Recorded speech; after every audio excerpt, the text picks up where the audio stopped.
ஹெல்த்தியாக சாப்பிட்ணும், அதே சமயம் டேஸ்ட்டாக இருக்கணுமா? ஒரு 5 ஈஸி பிரேக்ஃபாஸ்ட் ரெசிபி இருக்குது. என்னென்னு பார்க்கலாமா? இந்த ரெசிபிஸ் எல்லாமே ப்ரோட்டீன் அண்ட் ஃபைபர் ரிச்சான ரெசிபிஸ். வீட்டில் இருக்க பொருளை வச்சு சிம்பிளாக செஞ்சிடலாம். ஃபஸ்ட்டு ரெசிபி ஆந்திரா ஸ்பெஷல் பச்சை பயிறு தோசை. இதுக்கு வந்து 1 கப் அளவு பச்சை பயிறு எடுத்துக்கோங்க. அதுக்கு 1/4 கப் அளவு பச்சரிசி சேர்த்து கொஞ்சமாக தண்ணி ஊற்றி ஒரு 5 மணி நேரம் ஊற வச்சு எடுத்துக்கலாம். 5 மணி நேரம் நல்லா ஊறினதுக்கப்புறம் இப்போ இந்த பச்சை பயிரை நல்லா கழுவி எடுத்துக்கலாம். பச்சை பயிரை கழுவுனதுக்கப்புறம் 1 டீஸ்பூன் அளவு ஜீரகம், 1 துண்டு இஞ்சி, தேவைப்பட்டால் 2 பச்சை மிளகா, கொஞ்சமாக பெருங்காயத்தூள் சேர்த்து நல்லா வந்து தோசை மாவு மாதிரி அரைச்சி எடுத்துக்கோங்க.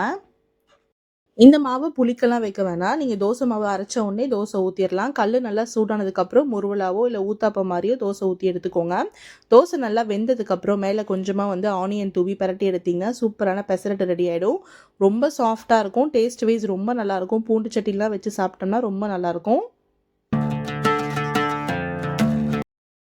அடுத்ததாக பாசிப்பருப்பு இட்லி. இது ஒரு ரொம்ப சூப்பரான ரெசிபி. கண்டிப்பாக ட்ரை பண்ணி பாருங்கள். அதுக்கு 1 கப் அளவு பாசிப்பருப்புக்கு 1/4 கப் அளவு உளுந்து சேர்த்து கொஞ்சமாக வெந்தயம் போட்டு ஒரு 5 மணி நேரம் ஊற வச்சு எடுத்துக்கோங்க.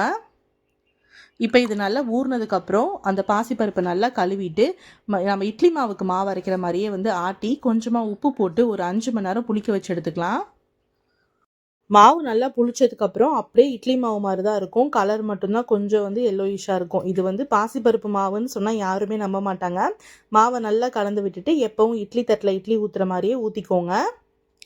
இட்லி மாவு ஊற்றிட்டு ஒரு 3 நிமிஷம் வந்து ஹை ஃப்ளேம்லேயும் 2 நிமிஷம் மீடியம் ஃப்ளேம்லேயும் வச்சு இட்லி வேக வச்சு எடுத்திங்கன்னா சாஃப்டான பாசிப்பருப்பு இட்லி ரெடி ஆகிடும்.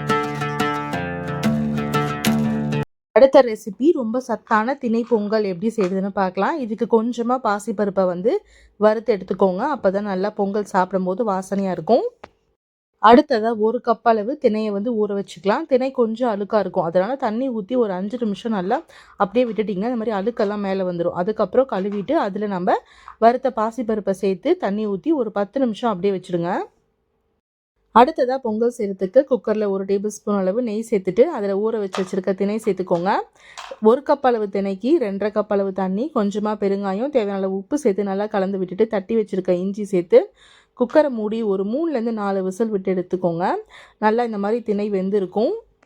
இந்த திணை வேகும் போது பார்த்தீங்கன்னா நல்லா அந்த நெய்யோடு சேர்ந்து சூப்பராக வாசமாக இருக்கும். நல்லா கலந்து விட்டுட்டு நம்ம வறுத்து வச்சுருக்க முந்திரி, ஜீரகம், மிளகு இது எல்லாத்தையும் சேர்த்து நல்லா கலந்து விட்டு எடுத்திங்கன்னா சூப்பரான திணை பொங்கல் ரெடி ஆகிடும். கண்டிப்பாக ட்ரை பண்ணி பாருங்கள்.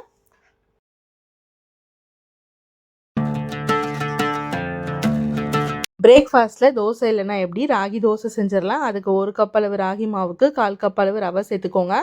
தேவையான அளவு உப்பு சேர்த்துக்கோங்க. 1 டீஸ்பூன் அளவு ஜீரகம், கட் பண்ணி வச்சுருக்க பச்சை மிளகாவை சேர்த்துக்கலாம். உங்களுக்கு தேவைப்பட்டால் வெங்காயம், கேரட்லாம் கூட துருவி சேர்த்துட்டு தேவையான அளவு தண்ணி ஊற்றி நல்லா கலந்து விட்டுக்கோங்க. இந்த மாதிரி தோசை கன்சிஸ்டன்சிக்கு நல்லா கலந்து எடுத்துக்கலாம்.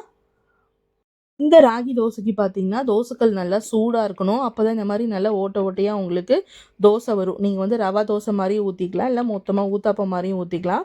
கொஞ்சமாக எண்ணெய் ஊற்றிட்டு மூடி போட்டு வேக வச்சு எடுத்திங்கன்னா நல்லா முறுமுறுன்னு ராகி தோசை ரெடி ஆகிடும். இந்த ராகி தோசைக்கு பார்த்தீங்கன்னா நிலக்கடலை சட்னிலாம் வச்சு சாப்பிட்டா ரொம்ப நல்லாயிருக்கும். பொறுமையாக வேக வச்சு எடுங்க, ரொம்ப சூப்பராக இருக்கும்.